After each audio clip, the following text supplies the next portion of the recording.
एक बार फिर हाजिर हैं। जी न्यूज देख रहे हैं आप। लगातार ग्राउंड जीरो से, जहांगीरपुरी से आप तक हम लगातार खबरें पहुंचा रहे हैं। इस वक्त की बड़ी खबर आप तक पहुंचा दें। खबर यह है कि जिस शख्स ने इस जगह पर गोली चलाई थी उस शख्स को गिरफ्तार कर लिया गया है। इस वक्त की बड़ी खबर आपको बता रहे हैं। यहीं पर वो पूरा घटनाक्रम हुआ, यहीं पर वो दंगे की साजिश रची गई। और इस वक्त की बड़ी खबर यह है कि उस शख्स को, जिस शख्स ने गोली चलाई, उसे गिरफ्तार कर लिया गया है। इसके साथ साथ उस शख्स की बंदूक को भी बरामद कर लिया गया है। जिस पिस्टल से गोली चलाई गई थी वो पिस्टल भी बरामद कर ली गई है। इसके अलावा बड़ा अपडेट यह भी है कि कुल मिलाकर 14 लोगों तक पुलिस पहुंची है।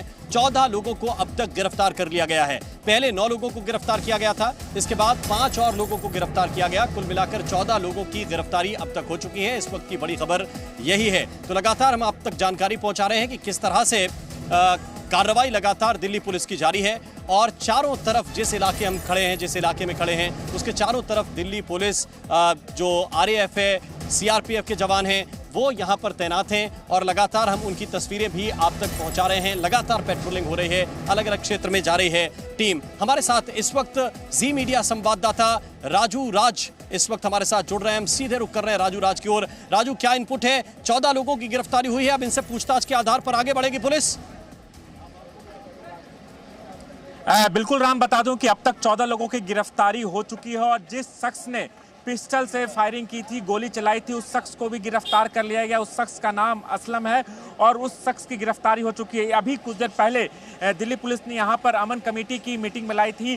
तमाम जो हिंदू समाज के और मुस्लिम समाज के तमाम जो लोग थे उनको यहाँ बुलाया गया, उनसे बातचीत की और उनसे अपील की कि अब इलाके में शांति बनाए रखने की अपील की। खुद इलाके की डीसीपी उषा रंगरानी जो यहीं पर मौजूद हैं, लगातार कैंप कर रखी हैं और वो लगातार नज़र बनाए हुए अभी अमन कमेटी की इन्होंने मीटिंग ली कि किस तरीके से यहाँ पर लोगों में शांति की अपील की जाए। हम लगातार कोशिश कर रहे हैं कि पुलिस वाले से बस, सर अब तक कितनी गिरफ्तारियां हुई है? तो ये तमाम, मैम अब तक कितनी गिरफ्तारियां? आप कल से ही यहाँ पर कैंप कर रखी हैं, अब तक क्या हुआ है अपडेट मैम? अब तक 14 लोगों की गिरफ्तारी हो चुकी है। प्लीज थोड़ा समय दीजिए, मैं आपसे बाद में। अच्छा, जिसने पिस्टल लगाई थी उसकी भी गिरफ्तारी हुई? जी हाँ, मैं उसके बारे में थोड़ी जानकारी दे दें। मैं अभी आपसे बात करती हूँ।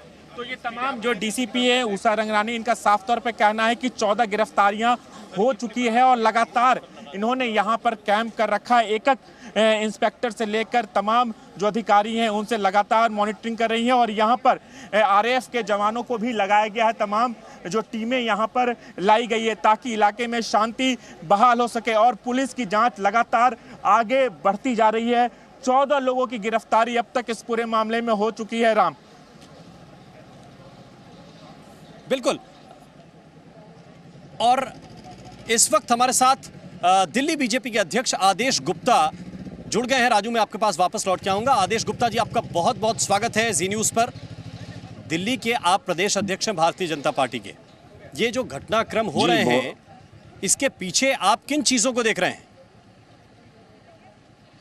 देखिए, कल जिस तरह से दिल्ली के जहांगीरपुरी इलाके में हनुमान जन्मोत्सव के अवसर पे जो शांतिपूर्ण ढंग से शोभा यात्रा निकल रही थी, उस पर जो पथराव किया जिन लोगों ने, बहुत ही दुर्भाग्यपूर्ण है। और ये मैं ये कहता हूँ, ये सिर्फ संयोग नहीं, एक बहुत बड़ी साजिश है और इसमें बहुत सारे विदेशी भी शामिल हो सकते हैं। इसमें वो तत्व भी शामिल हो सकते हैं जो इस देश के राजधानी को अस्थिरता करना चाहते हैं, जलाना चाहते हैं। आपको ध्यान होगा 2 वर्ष पहले भी इस तरह की कोशिश दिल्ली में की गई थी जिसमें बहुत भारी नुकसान दिल्ली को उठाना पड़ा था। और दिल्ली के अंदर जिस तरह से शांतिपूर्ण ढंग से जो शोभा यात्रा निकाली गई, उस पर जिन लोगों ने पथराव किया उसके खिलाफ पुलिस ने बहुत कड़ी कार्रवाई की है। मैं पुलिस को भी सराहना करता हूं कि उन्होंने समय रहते बड़ी घटना होने से बचाया है।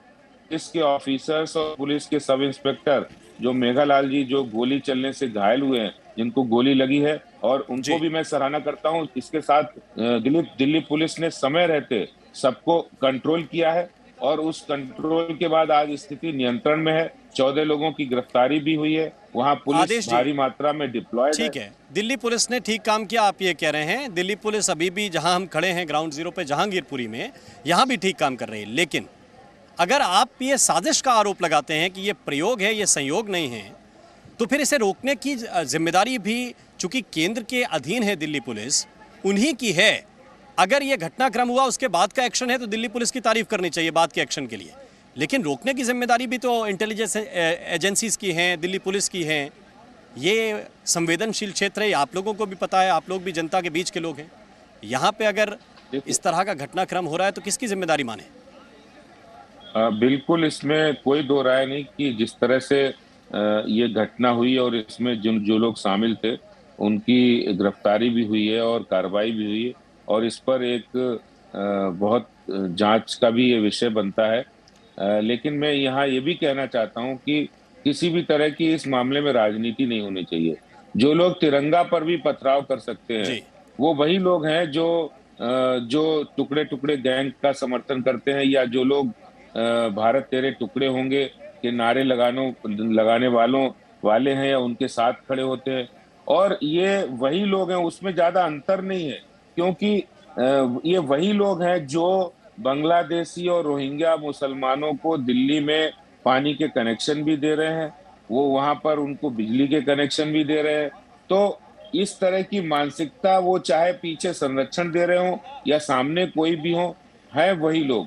तो मेरा सिर्फ इतना कहना है कि इसमें राजनीति नहीं होनी चाहिए, इसमें ऐसे लोगों के खिलाफ पुलिस कार्रवाई करे और जो खुफिया तंत्र है वो समय रहते उन पर उनको पकड़े, ताकि इस तरह की वारदात ना हो। और मैं कहता हूं कि आज जो समाज है, हिंदू समाज है, उसकी शांति कायरता नहीं है। आज ये संदेश भी है, ऐसे लोगों के खिलाफ दिल्ली पुलिस प्रशासन कड़े से कड़ी कार्रवाई करे और उनको सजा दिलाए। ठीक है, आप संयोग और प्रयोग की बात करते हैं। मुझे एक बात बताइए, आपने एक इशारा दिया, लेकिन मुझे थोड़ा खुल के बताइए कि इस प्रयोग के पीछे कौन है और इस प्रयोग से फायदा किसको होने वाला है? क्योंकि विरोधी दल तो ये भी आरोप लगाते हैं कि इस तरह का प्रयोग जब होता है तो फायदा बीजेपी को मिलता है।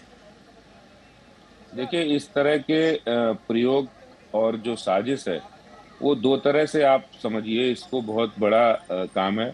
भारत एक बहुत बड़ी ताकत बन रहा है और भारत शांतिपूर्ण ढंग से अपनी ताकत को जुटाकर आगे बढ़ रहा है प्रगति की ओर, जो विश्व के कई देशों की निगाह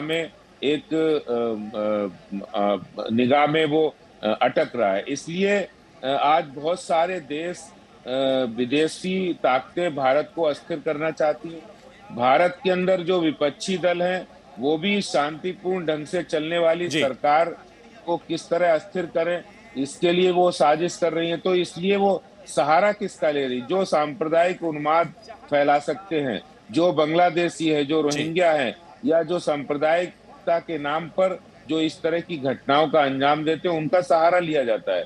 और जिस तरह से ऐसी घटनाएं हो रही हैं, वो घटनाएं को संज्ञान में लिया गया, पूरे देश में समय रहते उसको कंट्रोल किया गया। इसके लिए जहां जहां भी हुई घटनाएं उनको पुलिस ने रोका है, जहां नाकाम हुए वहां वो घटनाएं बड़ी हैं। आदेश जी, अगर इसमें देश विरोधी लोग शामिल हैं, अगर विदेशी लोग शामिल हैं, तो उनको उसी तरीके से उसी ताकत के साथ शायद कुचलने की भी ज़रूरत है जो देश के खिलाफ साजिश रचते हैं। और ये भी जिम्मेदारी कहीं ना कहीं केंद्र में आपकी सरकार है, आप बड़ी पार्टी हैं, दुनिया की सबसे बड़ी पार्टी हैं, ये भी जिम्मेदारी कहीं सरकार की भी है, पुलिस की भी है। बहुत बहुत शुक्रिया, बहुत बहुत धन्यवाद आदेश जी हमारे साथ जुड़ने के लिए। Presenting B news app available on Google Play and App Store. Download it now.